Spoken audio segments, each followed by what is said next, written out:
Muchas gracias, presidente. Jamás pensé que estaría aquí en una tribuna pública, en un parlamento democrático, defendiendo la vida y la libertad de un hombre, de cientos de hombres, de una nación entera. Pensé que los presos de conciencia era algo que las democracias occidentales habían desterrado para siempre y que cualquiera que fueran nuestras opiniones de los diferentes partidos políticos o de las personas que los integramos sobre la política, sobre la organización de la vida de todos, la opinión de todos, de los más diversos que había en democracia. Que se podía expresar, incluso instalado en las peor de las reverberaciones y expresiones altisonantes, ideas diferentes. Pero creí, como tantos otros, que la gran conquista de nuestra democracia, el habeas corpus, la libertad de expresión, la libertad de conciencia, eran precisamente eso, conquistas que nadie podría poner en tela de juicio para que no repitiéramos las históricas totalitarias experiencias tan penables que acabaron con la vida de más de 200 millones de personas en el siglo XX y que produjeron los horrores de los campos de concentración y de los gulags, donde se encarcelaba al diferente, donde se encarcelaba al preso político, donde se encarcelaba al preso de conciencia, donde se encarcelaba al que una invisible raya étnica volvía diferente ante el antojo del que ejerce el poder arbitrario. Creí vanamente que la vida política de un molesto abulense se desenvolvería en intentar consensuar mejoras para la vida de todos. Y lo digo verdad, jamás pensé que tuviera que erigir mi voz por aquellos que hoy en Venezuela tienen silenciada la suya. Jamás pensé que tuviera que pedir a nadie en Occidente que expresase su solidaridad con esta situación. Pero lo que sobrepasa la peor de las pesadillas es encontrar argumentos caducos, argumentos para los que es difícil encontrar una descalificación global por las náuseas que provocan. Una descalificación que desde la ausencia de animadversión, y lo quiero subrayar, no es ninguna animadversión, para poder calificar lo que ocurre hoy con alguna enmienda que se formuló hoy, el único calificativo que lo puede englobar es que son comunistas.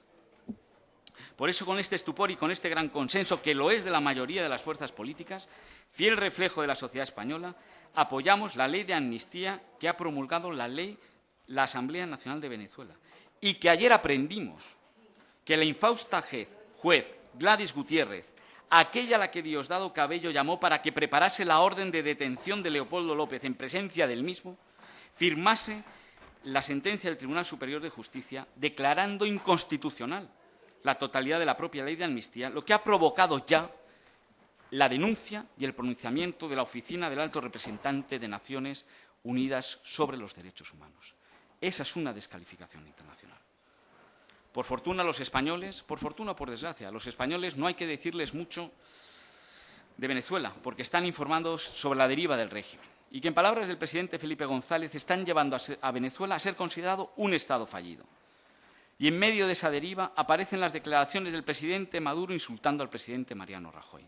Se descalifican por sí mismas y producen sonrojo, porque para el menos avisado los espectadores entran en el burdo truco definido en los manuales de propaganda política de intentar retar a otra persona para convertirse en su alter ego y con ello adquirir un halo presidencial o la búsqueda del inexistente enemigo externo para aglutinar a la población, el rasgo del peor de los populismos de nuevo y viejo cuño. El viejo lobo totalitario aparece por donde menos te lo esperas, pero esta vez con inteligencia, disfrazado de cordero democrático, aprovechando las debilidades de nuestras democracias. Hemos querido reconocer el papel y el trabajo desempeñado por las fuerzas democráticas aglutinadas en la Mesa de la Unidad Democrática, que abarcan desde la izquierda, el centro-izquierda, el centro-derecha, la derecha en Venezuela, y que, pese a las incesantes provocaciones, han permanecido en los márgenes tan estrechos que le ha dotado el régimen para su pelea, y su éxito, como demuestran las elecciones del 6 de diciembre, es un éxito democrático. Y por ello nuestro reconocimiento y un aviso.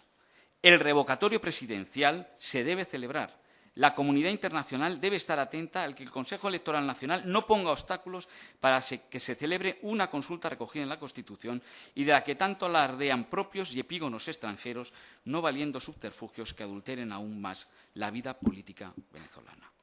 Y si de verdad Maduro fuera fiel a algunos de sus principios que proclama, nos explicaría si financió o no a la fundación que algunos medios periodísticos sitúan en el origen de Podemos. Así podríamos tener la explicación de la realidad por la cual los líderes de estas formaciones realizan exégesis dignas de panegíricos o de celebraciones hagiográficas sobre las figuras de Chávez o del propio Maduro, al que algunos en sus enmiendas califican de ciudadano Maduro, augurando el peor de los lenguajes. Y si a Podemos tanto le preocupa la corrupción ajena sin ver la propia, ¿qué nos puede decir? ¿Es el precio a pagar por tener un silencio asegurado para no denunciar la situación horrenda, ya no solo de Leopoldo López, sino de los presos encarcelados en la denominada tumba, esa cárcel subterránea a muchos metros bajo tierra, donde gran parte de la centena de presos políticos sufren torturas, como denuncia Juan Méndez, el relator especial de la ONU, perdiendo su vida, sus años, para que algunos puedan gastar un dinero que no les pertenece en hacer política, y sin contar a los exiliados que viven en España. Es muy grave. La sociedad española necesita una explicación. Si ustedes quieren traer a Venezuela a España y tienen un plan bolivariano o iraní, para España es su opción, y si los votos la avalan, esperemos que al menos respeten la ley y no vayamos por derroteros que no sabemos dónde conducen. Si no es así, aquí tienen una oportunidad para explicarse.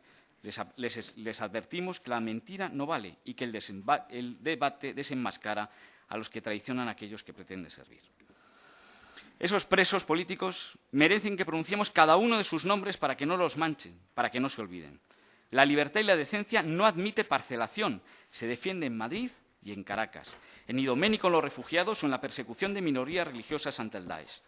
Por eso traemos aquí como ejemplo a Leopoldo López, a Antonio Ledezma y a Daniel Ceballos, como ejemplo de tantos otros, para que no olvidemos que hoy votamos el apoyo de España a los venezolanos demócratas, que denunciamos la justicia injusta y que no existe mayor desinfectante que la luz del sol, que saca a relucir financiaciones y discursos que pretenden alterar el primero de los valores sobre lo que se basa una democracia, la justicia.